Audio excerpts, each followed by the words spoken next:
Hello, welcome to this edition of the Evening Review. My name is Taiwan Jabala, your host for tonight.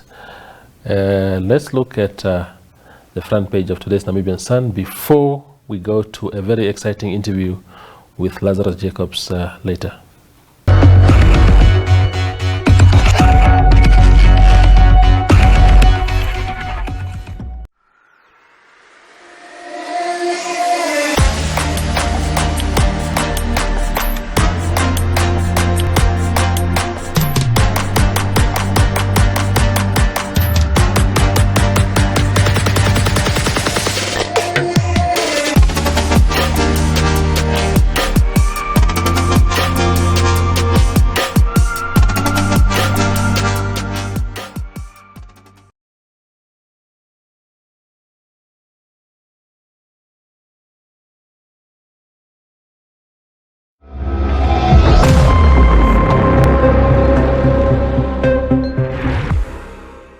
So in this segment tonight, I'm joined by Lazarus Jacobs. He's a very successful local entrepreneur who talked to us about the House of Things. Laz, welcome to the show.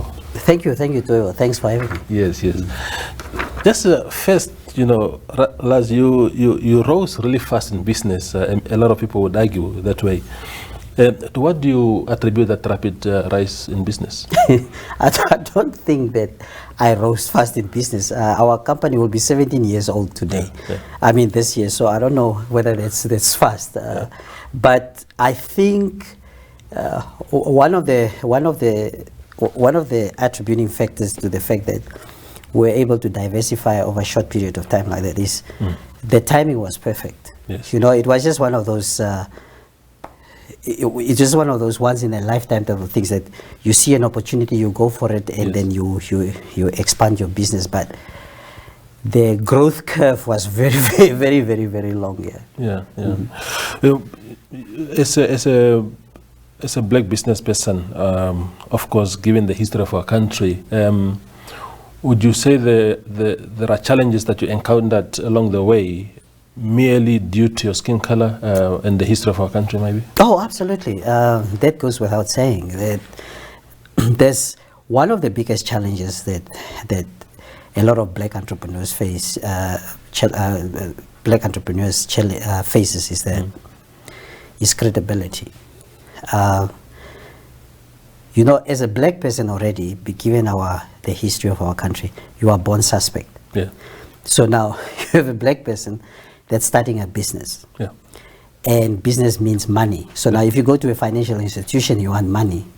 We had a bank that basically told us, a bank manager that told us when we started our business, why do you guys want to be involved in business? Is this really for black people? Why don't you guys do something else, like become teachers or something? This is a manager at the bank who told us that. And that's one. Two, ever since we started our business, even long before that, our country is 30 years old. There has been a consistent campaign against black entrepreneurs. So whenever there was a financial scandal of sorts, it's attributed to these black business people, and then we start giving black business people names like these opportunists, entrepreneurs, and things like that. Yeah. A black business person can do exactly the same thing that a white entrepreneur does, and the white entrepreneur will be, oh no, that's what they are supposed to do. Yeah. But a black business person will hear things like, oh, your rise in business was so quite rapid. Yeah. Like you did for example. Like I did. Right. Yeah. Tell me, Laz, of course, against the background of what you've just explained, our country, the route that we walked to be where we are today, government also came up with legislation like black economic empowerment and related pieces of legislation to help ease your success in that space. What are your views on those legislations, first and foremost? But secondly, also, have you encountered a situation where you would say, here I'm now benefiting through this legislation? Is it actually a useful legislation? First of all, we don't have any legislation. Yeah. We are busy with legislation, and we are 30 years late.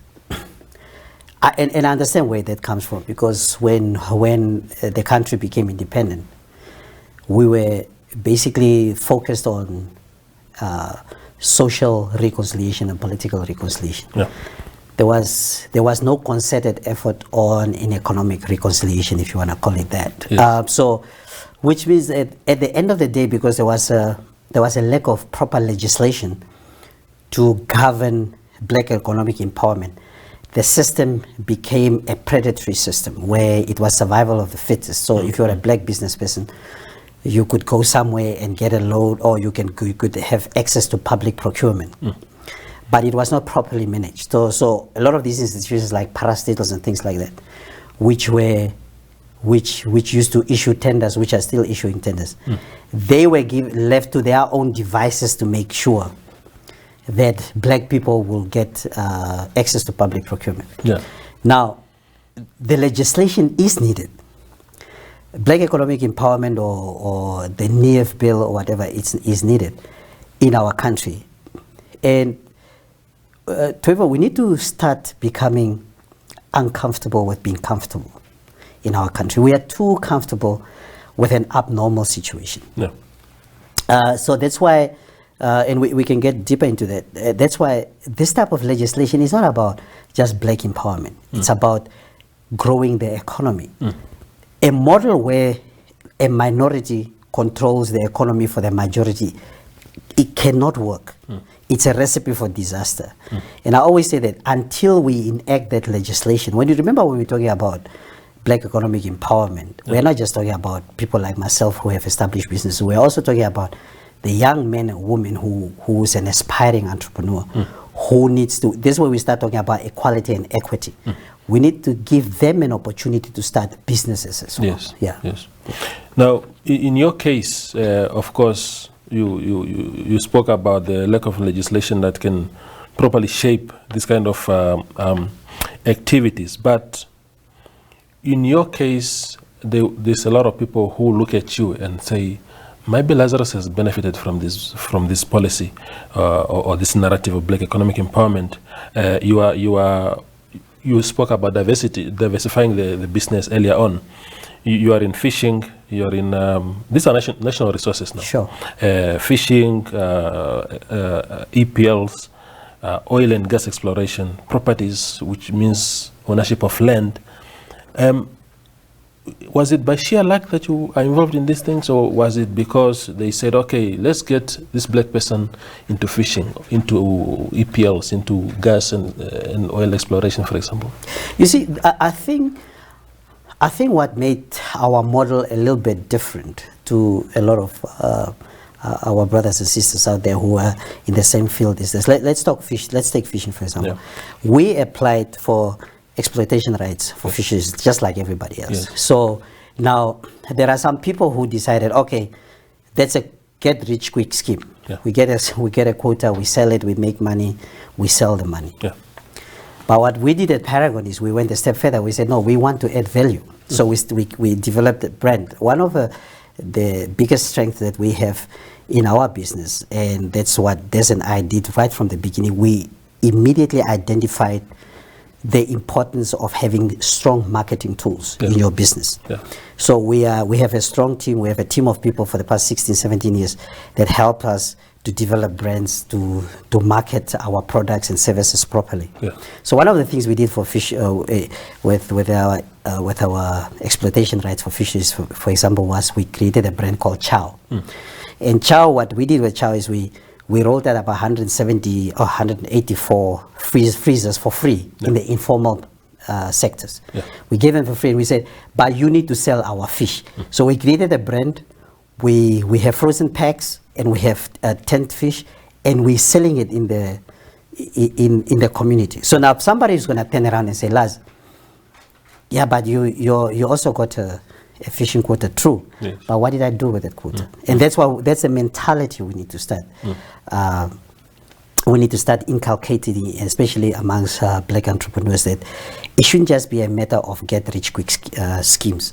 We need to add value. We need to create employment. We need to expand our economy. We need to enlarge the cake. That's where we are coming from, and we are one of many other people who are doing this. Not just that, but so we are saying the model of just exploiting for the sake of putting money in your pocket, it's not sustainable, and it's actually an act of betrayal on your own independence. We need to add value. We need to create employment. That's what true empowerment is all about. I hope I answered your question. Yes, no, that's okay. So there has been, and perhaps one of the reasons why you have succeeded is that you come across as someone also with a very strong character. I see newspaper headlines in which you are implicated supposedly in things, and you will always fight back. One of the stories that come to mind is your relationship with Kobi Alexander at the time. And you've gone public sometimes, even on Twitter, you would declare, I got a loan from him or whatever, I paid him back or whatever. How would you describe your relationship, the relationship that you had with No, you see, I'm actually happy you brought that up, because you see, Kobi Alexander came to Namibia, and when he was in Namibia, he developed businesses. Or he started developing businesses. So he approached his lawyer at the time, approached our company, and he said, look, he's looking for a company that can do marketing for him. So our first interaction with Kobi was a client. He was a client for our marketing company. So we started this whole marketing campaign for him in the country, on billboards, television, radio, and things like that, just like we'll do for Standard Bank or MTC or whoever. And then what he did is, during the course of our relationship, he realized that he was impressed with our business acumen, the fact that we were driven, the fact that we understood the Namibian market. And he said, look, I'm new in this country. And I'm looking for partners, because the whole thing is that he said he didn't want to just do business on his own. He wanted to partner with Namibians, and he advertised that. He said, I'm looking for Namibians I can partner with. In fact, we were not the first Namibians he had partnered with. He had partnered with other people. And then we said, sure. And one of the things that we agreed on was we were supposed to go into tourism together. So we identified a piece of land so that we could start like a hunting outfit, a trophy hunting outfit, which is at the time was quite something lucrative. So we put money together, and he said, no, let's put money together. We go into 50-50 joint venture. We buy a farm, and then we start a hunting outfit. During the process of us doing that, he said he started developing businesses in Walvis Bay properties and so on. He said that's keeping him too busy, and he doesn't think the issue or the thing of us doing a hunting thing together will work out. So what he did is he said, okay, in that case, Lars, buy me out. And I said to him, no, I don't have money to buy you out at the time. And I said, but I'll get a loan to buy you out. And that's basically, so he paid, I'm talking about after a year of us getting into the business together. So I got a loan from the Agribank to buy him out. So right now, as we speak, and that's why people like to make this big deal, or Lars got a loan from, I have a loan with Agribank because I had to pay him out. And it's something we identify. He said, look, this that type of business I don't want to do right now. What I want to do now is to do housing and commercial property development. He wants to focus, and I said, no, it's fine.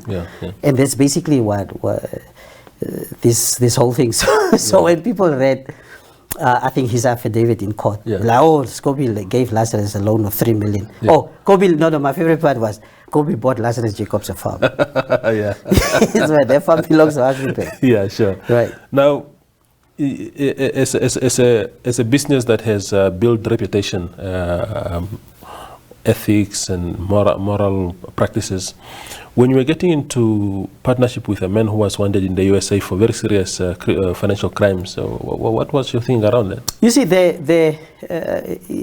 and this is something that people are asking all the time. He said he's innocent, right? Now, he said, okay, I'm innocent. These guys are asking, trying to get me on bogus charges. And even when I was asked that question in Namibia, people said, Kobi is wanted for serious crimes in America. And I said, what are these serious crimes? And not a single person could articulate that crime, because they were talking about options backdating back then. And I asked one of your colleagues or friend of yours, who's also a journalist, yeah, this guy is wanted for serious crimes. I said, what's a serious crime? The guy who wrote the article, you know who I'm talking about. He couldn't even articulate what the crime was. So now, but the moral and ethical issue is this. Now, let's look at this just from an ephemeral point of view. Kobi is here, he's in the country. You're a doctor. He needs to be treated. Yes. Will you say, no, Kobi, I can't treat you because you are wanted in the United States. I don't want to do business with you. As far as we're concerned, Kobi was not guilty. He said, I did not commit a crime and I will not go to the United States to fight because those guys are trying to charge me on bogus charges. I have money here. He had money here in the bags. I'm trying to do business just like everybody else. If we have to do that, if you have to say, okay, I'm not going to do business with anybody who is accused. Remember, he was not found guilty. Yes. He was accused of a crime, just like everybody. Is that whole due process? Yeah. He's innocent until proven guilty. Indeed. So I didn't see anything wrong with it. We didn't see anything. Because he was accused. He was not found guilty. That's the difference. Yeah. I understand. Let's talk about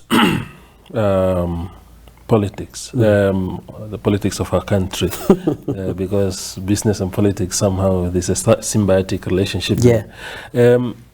How much are you involved in Swapo politics, and do you hold any formal position in the party? No, none whatsoever. I am not in any structure of the party. I'm just a very loyal Swapo member. I'm a loyal, card-carrying, vocal member of the party. I think that's what gets me into trouble, but I don't have any formal positions in Swapo whatsoever. Indeed. But now, that makes you a kingmaker then, because you by virtue of being Lazarus Jacobs with money and platforms like the media platforms through which you can shape conversations, do you consider yourself a kingmaker as perceived by many? No, and we need to be careful when you say somebody with money. It means that I'm buying people. That's not right. No, we fear. Generally, when you see a rich person, what they say somehow you feel inclined to agree with them and stuff like that. That's what that's the context. No. Yeah. Well, okay, let me say the politicians that I interact with are totally unfazed by my standing, whether you call it rich or wealthy or whatever. Yeah. They are no, I don't consider myself rich, by the way. Yeah. We are a long way from being wealthy as black people in our country. But I don't consider myself a kingmaker. Here's the thing. The issue of me being vocal about my party, which is Swapo, is something that irks people because they say I have a platform to do that. Yeah. My platform, me, Lazarus, is as equal as anybody else, because where am I the most vocal about my views? It's on social media. Yeah. You understand? Yeah. You can say I own a newspaper. You've never ever seen me once expressing my political view in my paper or in our paper. I don't do that because my views are my own personal views. And sometimes, even most of the time, you'll see I'll say something on social media and our editorial, the editorial of our newspaper will totally contradict me because our editors have their own. They have their own independence. They can make up their own minds and things like that. And I think what you're basically referring to is the fact that I was vocal at a time when everybody was thinking like this, and I was going in the opposite direction, especially on social media. But I don't consider myself a kingmaker at all. I still have to see evidence of me having said something and it was manifested. So when Swapo have these elective processes and Windhoek Observer, which I love as a newspaper, of course, gets very involved in the narrative of the time. Of course, it's a global practice that a media house can choose. Yeah, who to endorse. Who to endorse and what not. Yeah. There's no way that your editorial team would have taken those positions on their own. Why not? No, because that it was just too extreme for an editor to just assume a position and say, look, going forward, we are going to rally behind Jerry Kanjo or Hage Geinkob or whoever. Especially when you have principals, there ought to have been some conversation with the principals. That's actually an interesting, it's an interesting question you need to ask the editor. But I can only speak from one of the directors as one of the directors of the paper. And like I said to you, it has been proven that my personal views about a particular matter has been contradicted by our editor. Remember, in newspaper, as much as we try to say people have independence and things like that, a newspaper has got, let me speak about our newspaper. They have their own editorial policy. And they always tell us, Laz, this is our policy. And me, as the editor, I think the newspaper need to take this particular direction. And you, if you think that you can come here and impose your will on me, you might as well be your own editor of your own newspaper, you understand? Yeah. So when you see the paper supporting a particular candidate, most of the time, and you might have read, they will say why. It's not just a question of, okay, tomorrow we are supporting Hage Geingob as a president. They will say why. Yeah. They editorializes it. Yes. Now it's up to the reader to decide whether it's convincing or not, but the editor will tell you why, and it's done all over the world. The New York Times will endorse Hillary Clinton, Washington Post will endorse Joe Biden, whatever, and they will say why they are doing it. Sure. As long as the paper articulates why they are doing it, I think that should be respected. Indeed. No, that's exactly why I say that it's a global practice. I think in Namibia, we are still to come to that kind of understanding that the privately owned media houses can actually normally, without fear of contradiction, choose to say, look, based on, we are a Christian newspaper, for example, community newspaper, and this guy is going to advance maybe religious education in school, and therefore we're really behind him. So that was just the context. You see, the other interesting thing that happens with, if you look at our newspapers, you'll find that one newspaper will have a particular stance and opinion about one political candidate, and they will keep hammering that political candidate. But they will turn around and say, no, we no, this got nothing to do. We are not anti this candidate or pro this candidate, but we're just expressing our own view. But you will see there's like a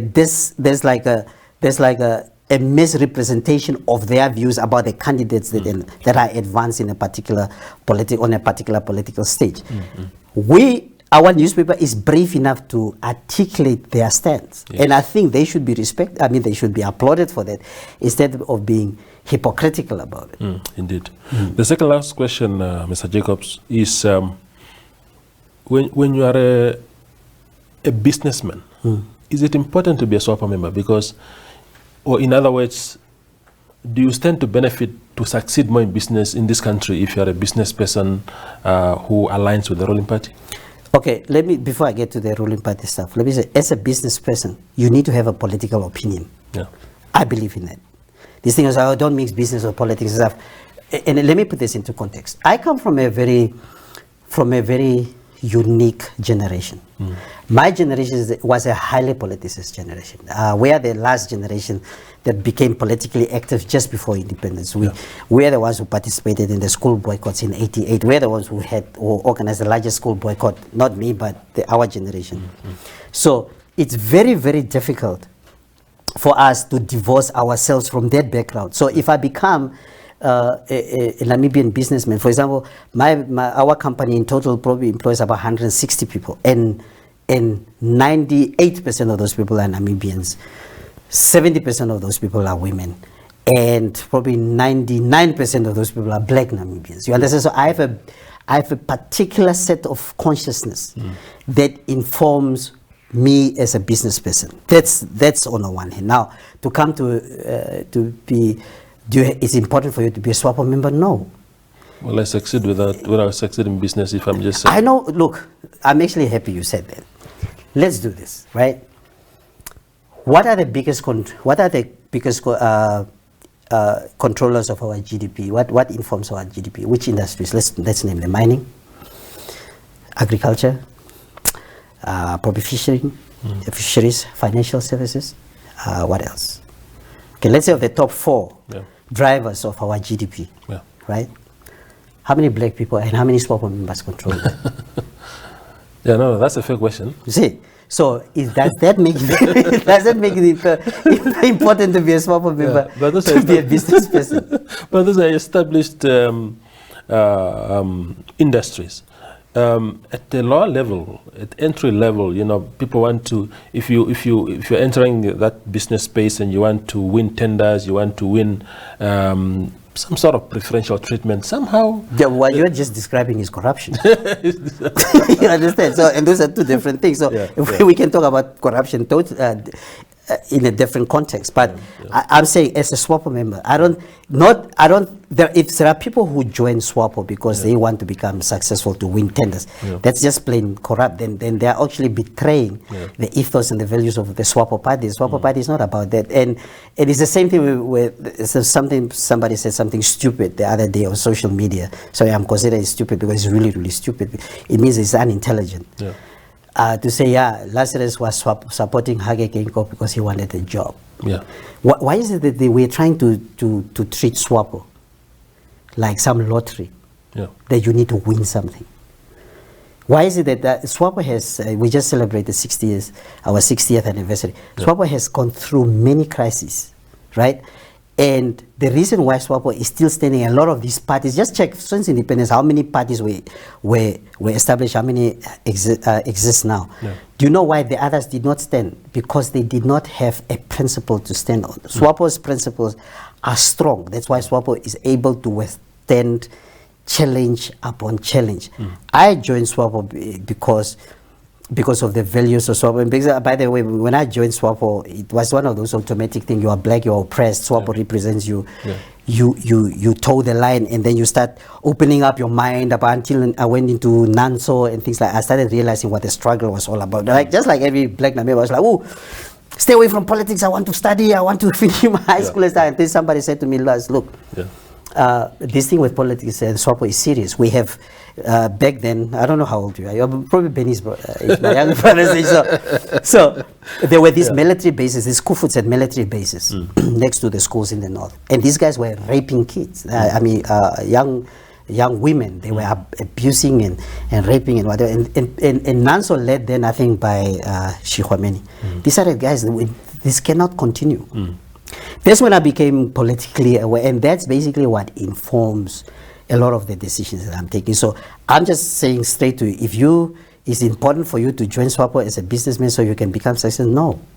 Then you are betrayed. That's not what Swapo stands for. Sure. Then don't join Swapo, then just stay where you are. We don't need people like that in Swapo. Indeed.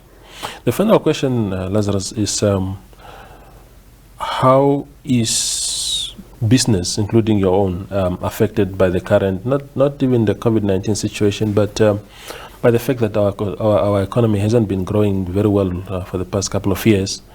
And what are some of the propositions you would put forth as a way forward to succeed? Okay, the fact that the economy is not doing well is beyond dispute, even before COVID. Like you said, how there were like a lot of events that happened for our economy to be where we're basically sometimes registering negative growth and things like that. But let me concentrate on the positive. I feel very, very strongly that Namibia does not have a national economy. What we have, the basic structure of our economy right now is one of a South African provincial economy. And Namibia was treated as South Africa's 9th province. And that's how our economy was treated at the time. Now, in order for us to have a national economy, that's why we need empowerment legislation. Partly, you need to have an economy where everybody participates in the economy. Not just on a micro level, but on a macro level as well.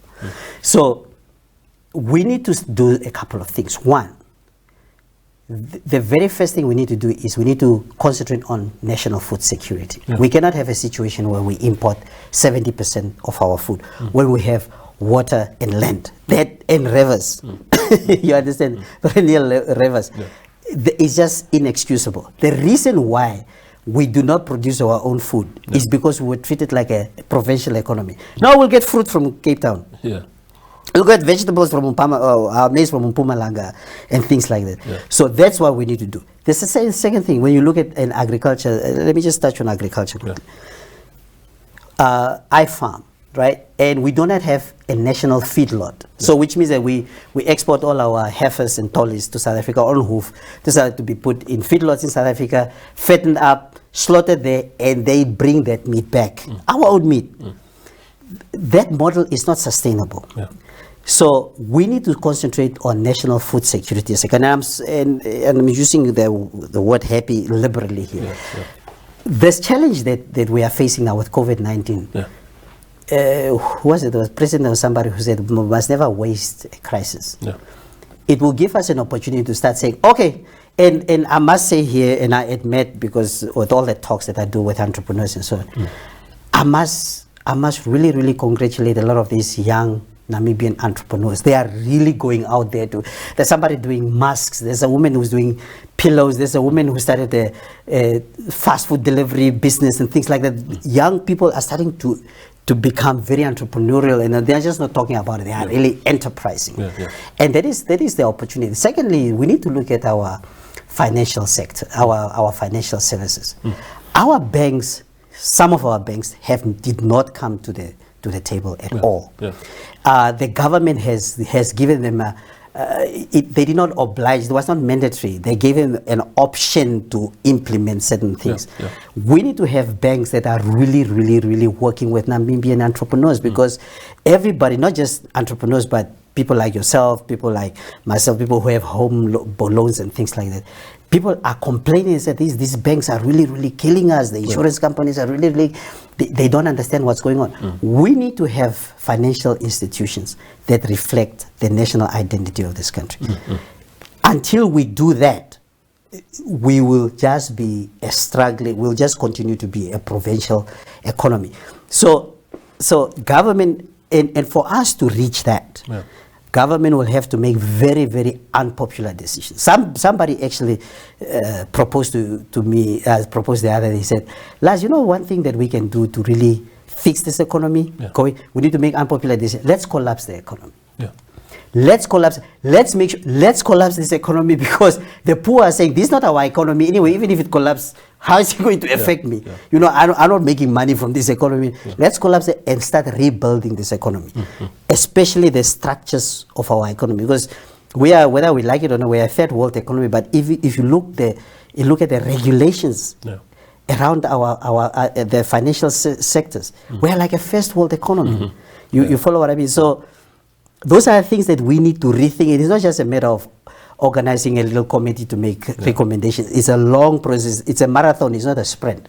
But we need to know why we are doing that. And I want to urge the president or whoever is in charge of implementing NIF, now is the time to do it. Indeed. Now is the time to do it. Speaking of NIF, Laz, sorry for cutting you short. The 25% controversies is refusing to die down. People are saying NIF, if it doesn't have that provision, it's a useless legislation. You see, here's the thing. Briefly. I don't know if you saw. NIF is now not a legal imperative anymore.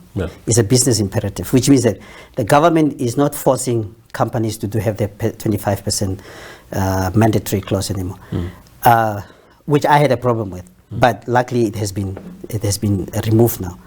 It's a business imperative in the sense that the government is saying, if you want to do business with government and government-owned institutions, you need to meet certain requirements. As a business, we're not going to force you. If you do security services and you do it for mama and papa shop, it's fine. But as long as you do business with government and government-owned institutions, you need to have an empowerment aspect into it. That is a good start to me, you know, because I always say to people, apartheid was not a social thing. It was a legal thing. And the only way we can undo apartheid on an economic level is through legislation. Indeed. Thank you, Lance, for coming, man. You're welcome. Appreciate it. That was Lazarus Jacobs filling us in on a couple of things. I hope you enjoyed this interview. Good night.